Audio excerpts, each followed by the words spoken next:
आज की हमारी पड़ताल एक बहुत ही अ, अनोखे विषय पर है। हमारे हाथ जो सामग्री लगी है वो भविष्य की तारीख की है। 20 फरवरी 2026 की एक आध्यात्मिक शिक्षा जिसे मुरली कहा जाता है। और ये अपने आप में ही कितनी दिलचस्प बात है ना? बिल्कुल। एक ऐसा टेक्स्ट जो भविष्य से बात कर रहा है। हाँ, बिल्कुल। इसमें शिक्षा, तकदीर और एक युग के अंत की बात की गई है।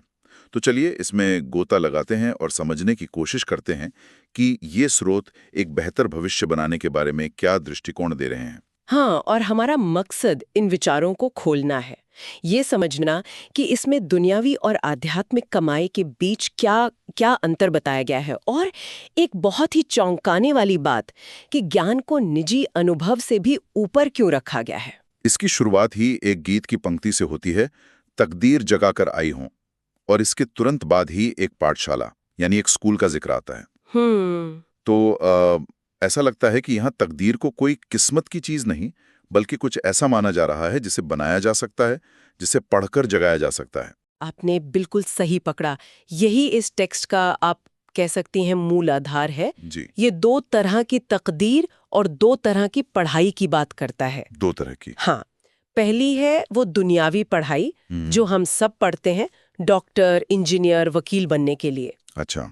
टेक्स्ट इसे मृत्यु लोक की कमाई कहता है, मतलब इस पुरानी दुनिया की कमाई, यानी इस जन्म की आजीविका के लिए। हाँ।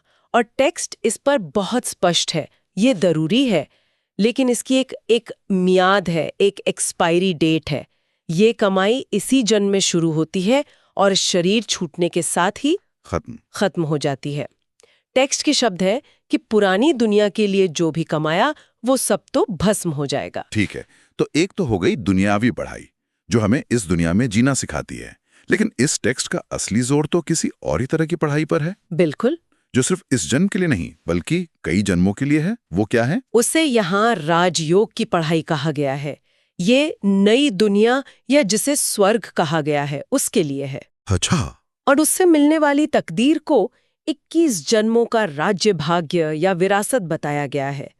तो ये शॉर्ट टर्म बनाम लॉन्ग टर्म निवेश जैसा लगता तो है, पर ये उससे कहीं ज्यादा गहरा है। उससे गहरा कैसे? देखिए, निवेश में आप मुनाफे की गणना करते हैं, लेकिन ये टेक्स्ट श्रोता को एक निवेशक की तरह नहीं, बल्कि एक वारिस या राजकुमार की तरह सोचने को कह रहा है। वारिस? हाँ, एक निवेशक अपने पैसे को काम पर लगाता है, जबकि एक वारिस अपनी पहचान, अपनी विरासत को समझता है। ये मानसिकता में एक बहुत बड़ा बदलाव है। आप सिर्फ रिटर्न नहीं कमा रहे हैं, आप अपनी असलियत को क्लेम कर रहे हैं। वाह, ये तो सोचने का पूरा नजरिया ही बदल देता है। तो ठीक है, मान लिया कि ये आध्यात्मिक पढ़ाई एक लंबी विरासत का रास्ता है, लेकिन इस रास्ते पर चलने की योग्यता क्या है? आमतौर पर आध्यात्मिक दुनिया में लोग दिव्य अनुभवों या साक्षात्कार के पीछे भागते हैं। क्या यहाँ भी वही बात है? और यहीं पर देखिए, ये टेक्स्ट एक बहुत ही अप्रत्याशित मोड़ लेता है। ये असल में ऐसे अनुभवों के खिलाफ चेतावनी देता है अगर उनके पीछे सही ज्ञान न हो। एक मिनट, ये बात तो बहुतों को अजीब लगेगी। मतलब आमतौर पर तो आध्यात्मिक अनुभवों को ही मंजिल माना जाता है, और ये टेक्स्ट उसे एक रुकावट बता रहा है। ये तो पूरी पारंपरिक सोच के खिलाफ जा रहा है। बिल्कुल जा रहा है, और इसका तर्क बहुत ही मनोवैज्ञानिक है। टेक्स्ट एक उदाहरण देता है। कैसा उदाहरण? मान लीजिए किसी को ध्यान में परमात्मा का साक्षात्कार हुआ और उसने एक बिंदु देखा। अब अगर उसे ज्ञान नहीं है कि ये बिंदु क्या है, इसका महत्व क्या है, तो वो क्या समझेगा? उलझ जाएगा। हाँ, टेक्स्ट कहता है और ही मूंझेंगे, यानी और भी ज्यादा उलझन में पड़ जाएंगे। हाँ, ये तो सही है। बिना संदर्भ के कोई भी अनुभव कंफ्यूजिंग हो सकता है। सिर्फ कंफ्यूजिंग ही नहीं, टेक्स्ट कहता है कि इससे उल्टा नशा यानी अहंकार भी चढ़ सकता है।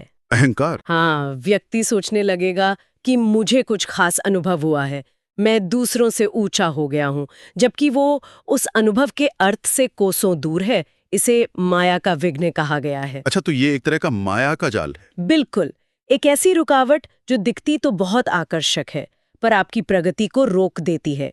यहाँ ज्ञान को अनुभव का आधार बनाने पर जोर है, न कि अनुभव को ज्ञान का विकल्प। मतलब अनुभव एक झलक हो सकता है, लेकिन ज्ञान उस पूरी तस्वीर को समझने का नक्शा है। सही कहा। टेक्स्ट में यह भी कहा गया है कि भक्ति में लोग श्री कृष्ण का साक्षात्कार कर नाचने गाने लगते हैं, लेकिन उससे कोई स्थायी सद्गति या परिवर्तन नहीं आता।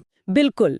संदेश यही है कि भावनात्मक या अलौकिक अनुभव क्षणिक हो सकते हैं, वो आते हैं और चले जाते हैं, लेकिन ज्ञान पर आधारित जो समझ है वो आपके सोचने के तरीके को, आपके कर्मों को स्थायी रूप से बदल देती है। तो साक्षात्कार से क्या होगा? हो सकता है उससे नई दुनिया में कोई छोटा मोटा पद मिल जाए, लेकिन राजा बनने के लिए, अपनी तकदीर का मालिक बनने के लिए तो ज्ञान और उस ज्ञान को जीवन में उतारना वो अनिवार्य है। तो अगर ज्ञान ही असली आधार है, तो ये सवाल उठता है कि ये ज्ञान दे कौन रहा है, इसका स्रोत कौन है? आमतौर पर गुरु ज्ञान देते हैं, पिता विरासत देते हैं और शिक्षक पढ़ाते हैं, पर यहाँ तो इन सभी भूमिकाओं को एक ही जगह मिला दिया गया है, जो मुझे बहुत अनूठा लगा। हाँ, और ये इस शिक्षा का एक और केंद्रीय स्तंभ है।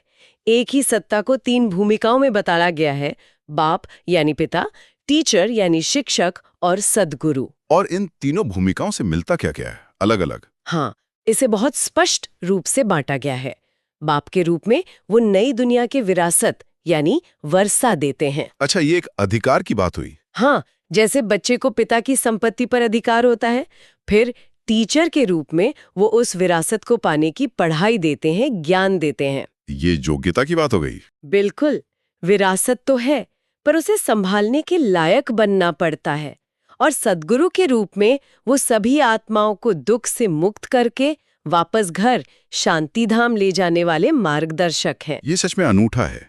दुनिया में तो गुरु अलग होते हैं, शिक्षक अलग और पिता अलग। हाँ, और टेक्स्ट इसकी तुलना दुनिया के गुरुओं से भी करता है। एक बहुत सीधा सवाल पूछता है।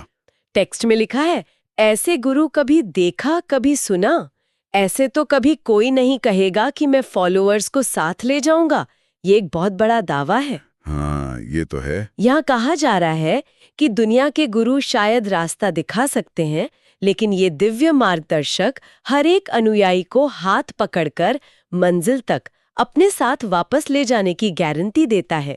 एक सामूहिक वापसी का वादा है ये। अच्छा, तो हम समझ गए कि एक लक्ष्य है नई दुनिया की विरासत और एक गाइड है जो 3 भूमिकाओं में मदद कर रहा है। लेकिन यहाँ एक प्रैक्टिकल समस्या है। क्या? आप जी तो इस पुरानी दुनिया में रहे हैं, आपके सारे रिश्ते नाते, काम धंधा सब यही है। ऐसे में मन को एक ऐसी दुनिया में लगाना जो भी आए भी नहीं है, ये मानसिक रूप से कितना मुश्किल होगा? बहुत मुश्किल। और इसी दुविधा को समझाने के लिए एक बहुत सुंदर उदाहरण दिया गया है। बताइए। सोचिए, आप एक बहुत पुराने जर्जर घर में रह रहे हैं और ठीक आपके सामने आपका एक नया शानदार महल बन रहा है।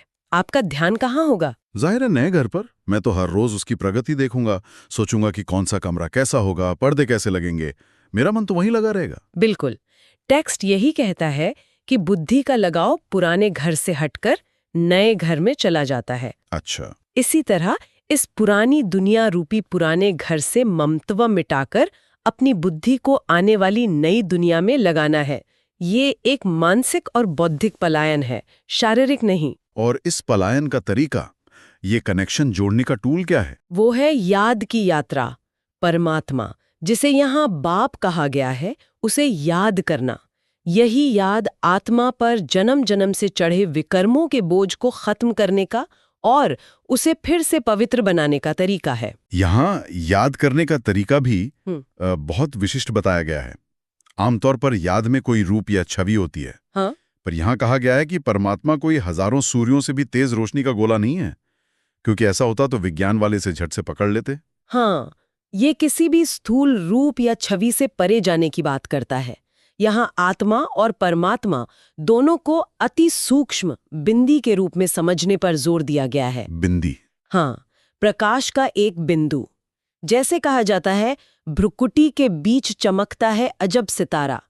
यह चेतना के उस सबसे सूक्ष्म स्वरूप पर ध्यान केंद्रित करना है। तो मतलब आत्मा भी एक बिंदु है और परमात्मा भी एक बिंदु? टेक्स्ट के अनुसार हाँ, और जब तक आत्मा खुद को एक प्रकाश का बिंदु और परमात्मा को भी ज्ञान का बिंदु समझकर याद नहीं करती, तब तक कर्मों का हिसाब चुकता नहीं हो सकता। ये याद की सबसे सटीक विधि बताई गई है। ये सुनने में बहुत गहरा और सूक्ष्म है, शायद अभ्यास करने में भी उतना ही मुश्किल। खैर, अब एक ऐसी बात पर आते हैं जिसने मुझे सच में चौंका दिया। किस बात ने? हम यहाँ आत्मा, परमात्मा, कर्म, इन सब गहरी बातों पर चर्चा कर रहे हैं और अचानक एक शब्द आता है, स्कॉलरशिप। हाँ, मतलब ये तो कॉलेज जैसा शब्द है। ये क्या है, कोई आध्यात्मिक मेरिट लिस्ट बन रही है क्या? आप इसे बिल्कुल एक आध्यात्मिक मेरिट लिस्ट समझ सकती हैं। ये एक बहुत ही सुंदर रूपक है। अच्छा। यहाँ कमाई का मतलब है नई दुनिया के लिए आध्यात्मिक धन जमा करना, यानी ज्ञान को धारण करके अच्छे कर्म करना।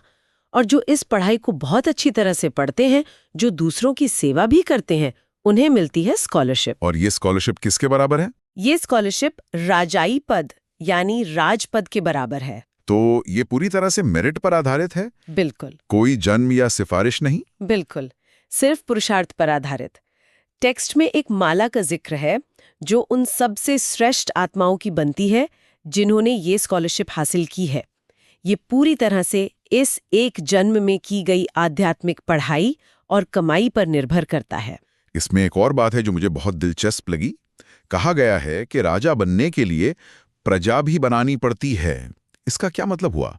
क्या लोगों को इकट्ठा करना है? इसका मतलब है कि ये यात्रा अकेले की नहीं है।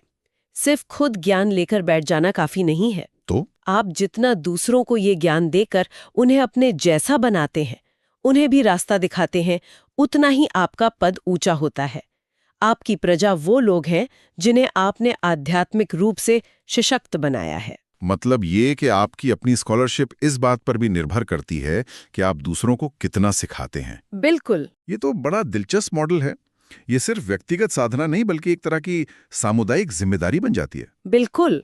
और राज्य शब्द का इस्तेमाल यहाँ बहुत महत्वपूर्ण है। राज्य एक व्यक्ति से नहीं बनता, उसके लिए नागरिक चाहिए। इसलिए आप समान बनाने की सेवा पर इतना जोर दिया गया है।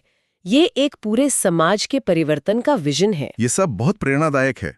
लेकिन इतनी सारी ऊंची फिलॉसफी के बाद दिन प्रतिदिन के जीवन के लिए क्या निर्देश हैं? क्या कोई प्रैक्टिकल डूज एंड डोंट्स हैं? हाँ, बिल्कुल है। आखिर में कुछ व्यावहारिक निर्देश दिए गए हैं जिन्हें धारणा के लिए मुख्य सार कहा गया है।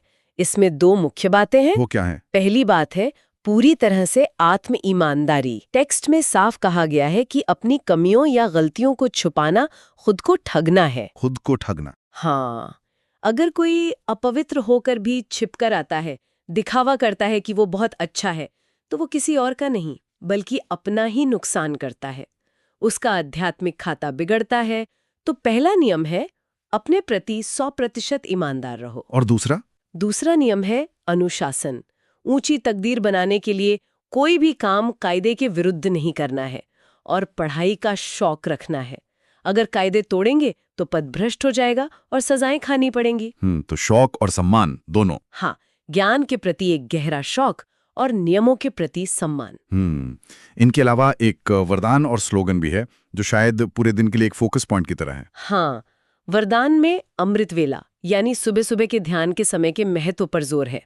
कहा गया है कि जो उस समय की वैल्यू को समझते हैं उनकी स्मृति शक्तिशाली होती है और उन्हें मेहनत कम लगती है। तो ये दिन की शुरुआत एक शक्तिशाली चेतना के साथ करने की सलाह है। बिल्कुल। और स्लोगन तो जैसे पूरे सार को एक लाइन में समेट देता है। क्या है स्लोगन? स्लोगन है याद और निस्वार्थ सेवा द्वारा मायाजीत बनने वाले ही सदा विजयी हैं। ये 2 चाबियां देता है, परमात्मा की याद और बिना किसी स्वार्थ के दूसरों की सेवा। यही जीत का आधार है। तो आज हमने तकदीर को एक नए नजरिए से देखा। ये कोई लिखी लिखाई कहानी नहीं बल्कि एक पाठशाला में पढ़कर बनाने वाली चीज है। हमने समझा कि कैसे सच्चा ज्ञान क्षणिक अनुभवों से ज्यादा महत्वपूर्ण है और कैसे एक ही आध्यात्मिक गाइड पिता, शिक्षक और गुरु की तीनों भूमिकाएं निभा सकता है। सही कहा। ये भविष्य के निर्माण के लिए एक बहुत ही सक्रिय और व्यवस्थित दृष्टिकोण प्रस्तुत करता है। यहाँ एक स्पष्ट लक्ष्य है, एक नई बेहतर दुनिया। एक स्पष्ट विधि है, ज्ञान और याद। और एक स्पष्ट मार्गदर्शक है। ये सिर्फ दर्शन नहीं बल्कि व्यक्तिगत परिवर्तन के लिए एक पूरा व्यावहारिक ढांचा है। वाकई। अंत में हम श्रोताओं के लिए एक विचार छोड़ जाते हैं। इस टेक्स्ट में एक पंक्ति है, जब तक ब्रह्मा के बच्चे ना बनो तो ब्राह्मण ना बनो तो शिव बाबा से वर्षा कैसे लोगे? और ये एक गहरा सवाल उठाता है। विचारों की एक नई वंशावली में जन्म लेने का, एक नए दृष्टिकोण को अपनाने का वास्तविक क्या अर्थ है? और क्या जीवन में एक गहरे स्थायी परिवर्तन के लिए इस तरह का वैचारिक पुनर्जन्म वाकई आवश्यक है?